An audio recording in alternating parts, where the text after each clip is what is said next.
Hello and welcome to UK Versus. Today we're going to continue on with the series of What the Demo Never Taught You. Today we're going to be talking about assets. Assets, like actions, hold a unique place within the game. Assets are cards which you play and that are built into your stage that offer very powerful abilities to bolster your offensive and defensive power throughout the course of gameplay, but unlike foundations, they do not commit to pass checks outside of very specific effects such as Mimic. Assets need to be very powerful to take the spot of a foundation within your deck, as a foundation can be used to pass check and an asset cannot. That said, there are some very powerful assets, and with the introduction of Attack on Titan Battle for Humanity, we got some even more powerful assets added to our game. Assets are a very powerful card type that stay on your stage, and then you can use their abilities throughout your turn or throughout your opponent's turn, depending on the abilities that are very ominous threats. They sort of sit there. If we look at things like grenade braces, just being able to stack damage. If we look at Cape of No Return, which allows you to just delete one of your opponent's attacks. Then we have cards such as Twisty Surroundings and Vertical Maneuvering Equipment, which allow you to change the zone of your opponent's attack whilst also manipulating the speed. Assets have a wide range of abilities that are very hard to deal with. There is no universal ability that helps you deal with assets, and asset hate has to be specifically run. So it becomes a sort of limiting space deck designing wise, but you have to run these cards that may do nothing else with your deck are still needed because you need to be able to answer Cape of No Return. You need to be able to stop Vertical Maneuvering Equipment from messing about with your speed. You need to be able to deal with the assets that are in play because they're killing you or they're preventing you from being able to kill, and that can lead to you having to run unsynergistic or cards that have no vulnerability. But that is why we have sideboards. Cards like Lunar Ring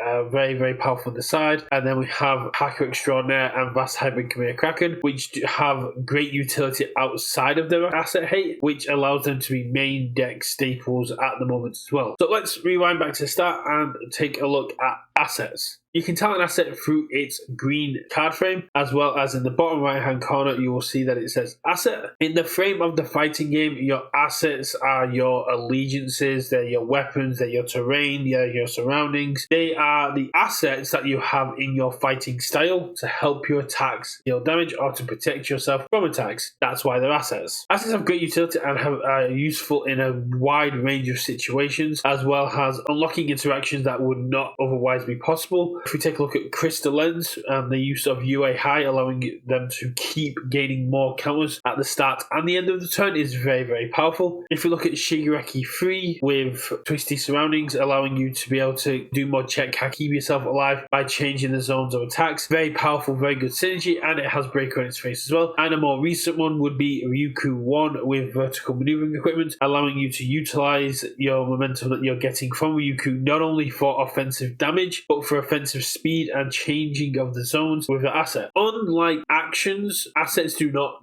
disappear, they don't get discarded, they get to stick around, which means that unless they have once per game abilities, you're going to be able to utilize these abilities every enhanced step if it's an enhanced, or every turn if it's a once per turn ability, and you're just going to get to keep utilizing them as long as they are on the stage. Similar to backups, however, backups have got a drawback that they can be attacked and they can be destroyed, which is why the community sort of adapted backups as assets you can interact with. As I mentioned before, there are some very specific assets hates.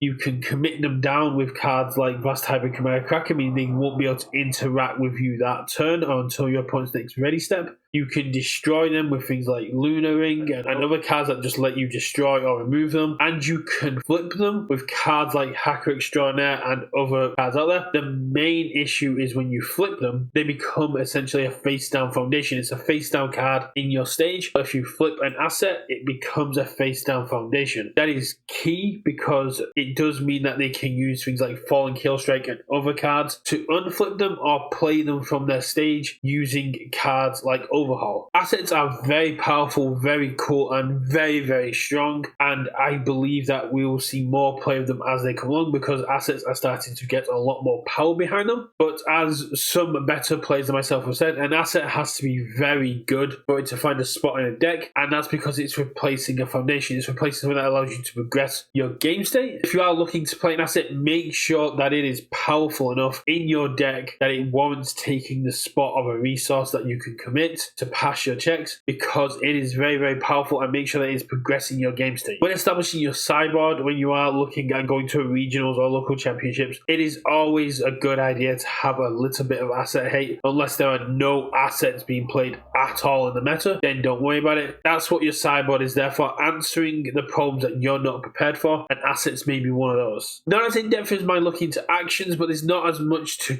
cover. While I was doing actions, it was more covering when they can be played. With assets, they get played as when they're built, and then when you're using their abilities, you use them as form, enhance, or response, which again will be form when you can play any other card, response when the response is triggered, and enhance during the enhance step. It's very, very cool, bit simple in actions, but this is something that was never taught in the demo. So if you do have any questions about assets, do feel free to reach out to me or ask in the Discord, because people are more than happy to talk to you about it. That is a basic coverage of assets, and if you have any questions, do feel free to hit me up. I'll catch you next one. Bye!